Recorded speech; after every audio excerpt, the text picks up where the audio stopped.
Bom, então o quinto exercício aqui é sobre a primeira lei de Newton. Sempre que eu vou trabalhar com a primeira lei de Newton, ou também conhecida como lei da inércia, eu sempre uso o exemplo aqui desse plano aqui. Então imagine que eu pego uma esfera aqui, por exemplo, uma esfera metálica, e solto ela aqui num plano com uma determinada inclinação aqui, e analiso o movimento dessa esfera. Então, num primeiro momento, vamos considerar que essa esfera, por exemplo, ela tivesse um determinado atrito aqui com essa superfície. Então, o que ia acontecer? Eu ia largar essa esfera ia acabar reduzindo a velocidade dela, porque eu tenho a atuação aqui de uma força de atrito aqui contrária ao movimento da esfera, até o momento que essa esfera ia parar. Só para fazer uma análise de forças aqui dessa esfera, a princípio a gente teria 3 forças atuando aqui. Então, por exemplo, aqui eu tenho a força peso, devido aqui ao contato com a superfície também tem uma força que eu chamo de força normal, Essa força normal aqui, ela tem o mesmo módulo que a força peso, então as duas forças vão se cancelar. E eu tenho mais a força que eu chamo de força de atrito atuando aqui nessa esfera. Então eu largo essa esfera aqui de uma determinada ponto aqui desse plano inclinado. Essa esfera vai se movimentando. Devido a essa força de atrito aqui entre a superfície e a esfera, vai chegar uma hora que ela vai parar. Mas a pergunta que a gente faz sempre é o seguinte: imagine que não tivesse força de atrito aqui entre essa esfera metálica e essa superfície. O que ia acontecer com o movimento dessa esfera aqui? Ela ia permanecer no que a gente chama de movimento infinito.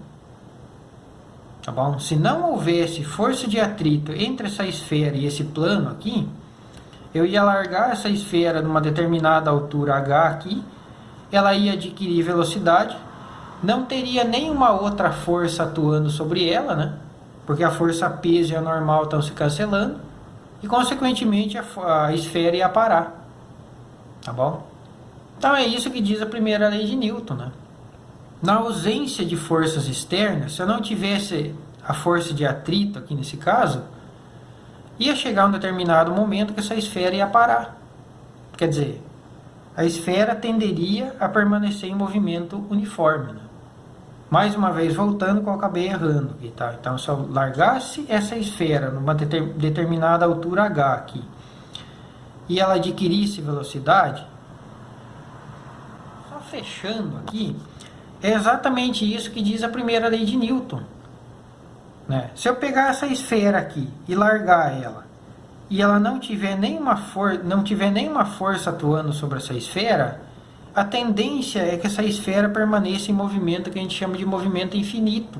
Ou seja, a esfera não ia parar mais, porque você não tem nenhuma força atuando sobre a esfera. Se, claro, não tivesse a força de atrito aqui. Então é isso que diz a primeira lei de Newton. Na ausência de forças externas, por exemplo aqui, se não tivesse força de atrito, e como a normal cancela com a peso, o corpo sempre tende a permanecer em seu estado de movimento. Tá bom? Então, se ela está com uma determinada velocidade constante, a esfera tende a permanecer com essa velocidade constante, a não ser que uma força externa atue sobre a esfera. Se tiver atuação de uma força externa, a esfera vai parar, ou vai aumentar a sua velocidade, ou vai alterar, por exemplo, a direção do seu movimento. Tá bom? Então é isso que diz a primeira lei de Newton. A primeira lei de Newton implica que para um corpo estar em movimento, não necessariamente você precisa estar atuando uma força sobre esse corpo. Olha o caso da esfera aqui. A esfera ia permanecer em movimento infinito aqui, mesmo sem nenhuma força atuando sobre ela. É isso que diz a primeira lei de Newton. Para que um corpo esteja em movimento, não necessariamente você precisa de uma força atuando sobre esse corpo. Tá bom? Então, eu sempre tento explicar esse exemplo aqui da esfera rolando num plano sem atrito aqui, para tentar explicar o significado da primeira lei de Newton. Tem gente que demora muito para desassociar, digamos assim, o conceito de movimento com força, né? Na maioria das vezes no nosso cotidiano, você precisa aplicar uma força para conseguir movimentar um objeto ou manter o movimento desse objeto por causa da força de atrito, por causa de força de arrasto. Agora, se não houver força externa atuando sobre o sistema, a tendência é que aquele sistema permaneça em velocidade constante. Ou se ele estiver em repouso, ele que permaneça em repouso. Tá bom? Com base nisso, agora então vamos tentar resolver aqui esse exercício. A letra A ele fala assim, um corpo só pode estar em movimento se uma força está atuando sobre o mesmo. Falso. Veja bem, aqui, depois que eu soltei a esfera ela pode permanecer em movimento mesmo que nenhuma força atue sobre ela. Então essa primeira alternativa aqui, ela não é verdadeira, tá? Porque um corpo ele pode estar em movimento mesmo que uma força não esteja atuando sobre esse corpo. Como eu dei o exemplo aqui do plano inclinado. Tá bom? Daí a gente vai para a letra B. Letra B fala assim, ó, na ausência de forças externas atuando sobre um corpo, esse tende a permanecer no seu estado de movimento. É exatamente isso que diz a primeira lei de Newton. Então, se o corpo está em repouso, ele tende a permanecer em repouso. E se o corpo está em movimento com velocidade constante, como é esse caso aqui, ele tende a permanecer em movimento com velocidade constante. Pronto, é isso que diz a primeira lei de Newton. Letra C, ele fala assim, a inércia é a medida de resistência à mudança de movimento de um corpo. Isso aqui, essa primeira frase aqui está correta. Quanto maior é a inércia do corpo, maior vai ser a resistência à mudança de movimento desse corpo. Então, se você pega uma pedra de 2 toneladas e pega essa caneta aqui, lembra que a inércia está associada com a massa do corpo, né? Quanto maior é a massa do corpo, maior é a sua inércia, né? Então, se eu perguntar para vocês assim, eu tenho uma pedra de 2 toneladas e tem essa caneta aqui, qual que tem mais inércia? Com certeza a pedra. Então, é muito mais difícil você colocar a pedra em movimento do que essa caneta aqui, né? Tá bom? Isso que é inércia. A inércia é relacionada com a massa daquele corpo e representa a resistência à mudança de movimento desse corpo. Tá bom? Quando eu falo mudança de movimento, eu estou falando tanto em repouso quando o corpo tem uma determinada velocidade. Que, por exemplo, assim, se a pedra e a caneta estão paradas, a resistência à mudança, ou seja, para eu conseguir colocar a pedra em movimento, eu vou ter que aplicar uma força muito maior. Agora, se aquela pedra já está em movimento, é muito mais difícil eu conseguir parar ela. Tá bom? Então é isso que diz a primeira. É isso que é o significado do que é inércia. É a medida de resistência à mudança de movimento de um corpo. Então, quanto maior é a massa do corpo, maior vai ser a inércia do corpo. E mais resistente à mudança de movimento, maior resistência à alteração de movimento esse corpo vai ter. Tá bom? Daí na segunda parte dessa frase ele fala assim, assim quanto maior a inércia do corpo, mais fácil é de alterar seu estado de movimento. Falso.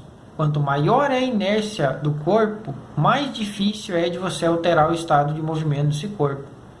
A inércia de uma pedra de 2 toneladas é muito maior do que dessa caneta aqui. Então é muito mais difícil você alterar o estado de movimento da pedra do que da caneta. Aqui ele dá exatamente o sentido contrário. Na letra D ele fala assim, durante a frenagem de um carro, as pessoas tendem a ser lançadas para fora do carro. Veja, durante a frenagem do carro, por exemplo, se o carro está a 100 km por hora, né, as pessoas que estão e os objetos que estão no interior daquele carro, eles também estão na mesma velocidade que o carro, claro. Então eles tendem a permanecer naquele estado de movimento. Quando você tem a aplicação de uma força no carro, no caso, por exemplo, da frenagem no carro, né? As pessoas e os objetos que estão no interior daquele carro, eles tendem a permanecer com seu estado de movimento, ou seja, eles tendem a permanecer naquela velocidade que eles estavam. Tá bom? Então isso é relacionado com a primeira lei de Newton, né? Os corpos, durante uma colisão, são lançados para fora do carro por causa da primeira lei de Newton, né? Isso aí pode ser explicado pela primeira lei de Newton, porque o corpo da pessoa tende a manter o seu estado de movimento. Tá bom? Então, por isso que é importante o uso do cinto de segurança. O uso do cinto de segurança está relacionado com a primeira lei de Newton. O corpo tende a manter o seu estado de movimento, e não com a terceira lei de Newton, como está aqui. Aí na letra E ele fala assim: a primeira lei de Newton só pode ser aplicada a corpos que estão em repouso. Falso. Eu acabei de falar aqui para vocês que a primeira lei de Newton pode ser aplicada para corpos que estão em movimento, porque não necessariamente você precisa que uma força atue no corpo para que ele esteja em movimento, como eu dei o exemplo aqui nesse caso. Tá bom? Na número 6, eu acabei até alterando esse exercício aqui antes de jogar ele lá nas atividades. Então eu só vou retornar um pouquinho aqui, porque eu deixei o exercício um pouco mais simples para ficar mais fácil de vocês resolverem.